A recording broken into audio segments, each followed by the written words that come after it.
हमारे YouTube channel स्माइला tutorials में आपका स्वागत है। अगर आपने अभी तक हमारे इस चैनल को सब्सक्राइब नहीं किया है तो इस चैनल को सब्सक्राइब अवश्य करें और बेल आइकन को प्रेस करना ना भूलें ताकि आपको हमारी नई वीडियोस के नोटिफिकेशन साथ साथ मिलते रहें। मैं ब्रिजराज कंप्यूटर फैकल्टी, आज हम subject computer science class +1 chapter 1 web designing with HTML and CSS में इस चैप्टर के फिल इन द ब्लैंक्स और वेरी शॉर्ट आंसर क्वेश्चंस पढ़ेंगे। आओ देखते हैं। तो सबसे पहले fill in the blanks. First है, for creating website clean and fresh dash should be prioritised. Means website clear और फ्रेश बनाने के लिए डैश को प्रायोरिटी दी जाती है। तो इसका आंसर है डिजाइन, कि वेबसाइट क्लीन और फ्रेश अगर बनानी है तो उसके लिए डिजाइन की तरफ ध्यान देना पड़ता है। तो डिजाइन ऐसा होना चाहिए कि जब कोई वेबसाइट लोड हो तो उसमें कम से कम समय लगे ओपन होने में।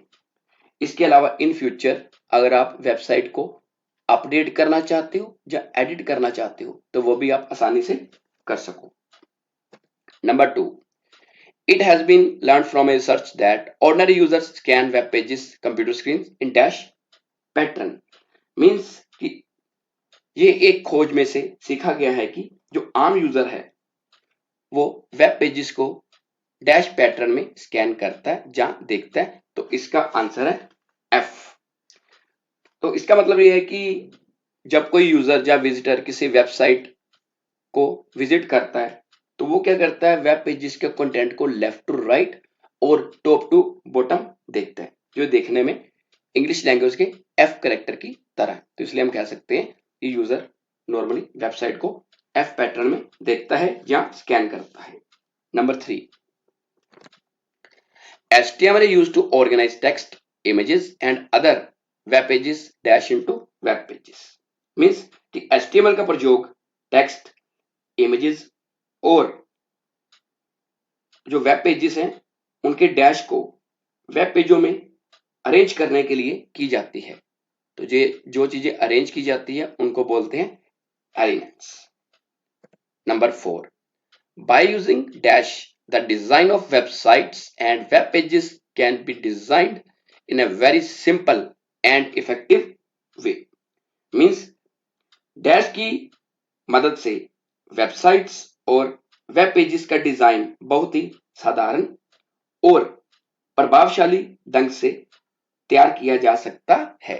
तो इसका आंसर है CSS, means cascading style sheet.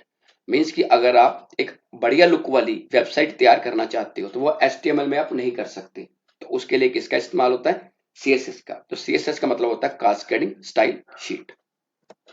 Number 5, dash helps to select and set HTML elements. Means HTML elements चुनने और निर्धारित करने में डैश हमारी मदद करता है। तो इसका आंसर है सिलेक्टर्स। मीन्स कि जो सिलेक्टर्स है ये CSS का पार्ट है। सिलेक्टर की मदद से हम HTML के प्रोग्राम में या CSS के प्रोग्राम में हमारे जो एलिमेंट्स हैं उनको आसानी से सिलेक्ट कर सकते हैं। तो हमारे जो सिलेक्टर्स हैं HTML में ये 3 तरह के होते हैं, एलिमेंट सिलेक्टर, ID सिलेक्टर और क्लास सिलेक्टर्स। नेक्स्ट है very short answer questions. Means कि एक वर्ड में आप इसका आंसर देना होता है। तो फर्स्ट है, right the full form of W3C। तो इसका पूरा नाम है वर्ल्ड वाइड वेब कंसोर्टियम। ये क्या है, W3C ये एक स्टैंडर्ड है। स्टैंडर्ड मतलब कि एक पूरी एक इंटरनेशनल लेवल पे ऑर्गेनाइजेशन है जो वेबसाइट के स्टैंडर्ड डेवलप करती है। क्योंकि वेब वर्ल्ड में क्या है, डेली नई नई टेक्नोलॉजीज आ रही हैं। उस टेक्नोलॉजी को जो हमारा हार्डवेयर है, सॉफ्टवेयर है, जो प्रोग्राम है वो वहां पे अच्छी तरह काम करता रहे, तो उसके लिए W3C का प्रयोग होता है। Number 2, right the full form of CSS। कि CSS का पूरा नाम क्या है। तो CSS की फुल फॉर्म होती है कास्केडिंग स्टाइल शीट। तो जो कास्केडिंग स्टाइल शीट है CSS है ये वेबसाइट के पेजेस को बढ़िया लुक देने के लिए यूज होती है। और जो बताना चाहूंगा, जो CSS है ये 3 तरह की होती है, इनलाइन CSS, इंटरनल CSS और एक्सटर्नल CSS। ये आगे हम चैप्टर में इनके क्वेश्चन आंसर पढ़ेंगे। Number 3, what is the extension of external CSS? कि जो एक्सटर्नल CSS है इसकी एक्सटेंशन क्या होती है? इसकी जो एक्सटेंशन है ये होती है .css। आपने 10th में HTML पढ़ी थी। HTML में जब हम कोई प्रोग्राम नोटपैड में बनाते हैं तो उसको हम .html से सेव करते हैं। बट अगर आप HTML प्रोग्राम में एक्सटर्नल CSS यूज करना चाहते हो तो आपको उसके लिए एक फाइल और बनानी पड़ेगी नोटपैड में, जिसको .css से आपको सेव करना पड़ेगा। तो आपकी एक्सटर्नल CSS की एक्सटेंशन होती है .css। Number 4, in which tag internal CSS is defined in the HTML web page? Means कि किस टैग में इंटरनल CSS को HTML वेब पेज में परिभाषित किया गया है? तो इसका आंसर है स्टाइल टैग। जब हम इंटरनल CSS यूज करेंगे तो उसमें हेड सेक्शन के अंदर स्टाइल टैग यूज होगा। Number 5, right the full form of WYSIWYG। ये आपने 10th में पढ़ी हुई है।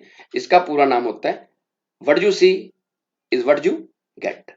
मीन्स कि जब आप किसी डिजाइनिंग सॉफ्टवेयर में काम कर रहे हो या DTP सॉफ्टवेयर में काम कर रहे हो तो जैसा डॉक्यूमेंट आपको कंप्यूटर स्क्रीन पे नजर आ रहा है, जब आप उसकी प्रिंटिंग लोगे तो सेम वैसे का वैसा आपको प्रिंट मिलेगा जैसा आप स्क्रीन पर देख रहे हो।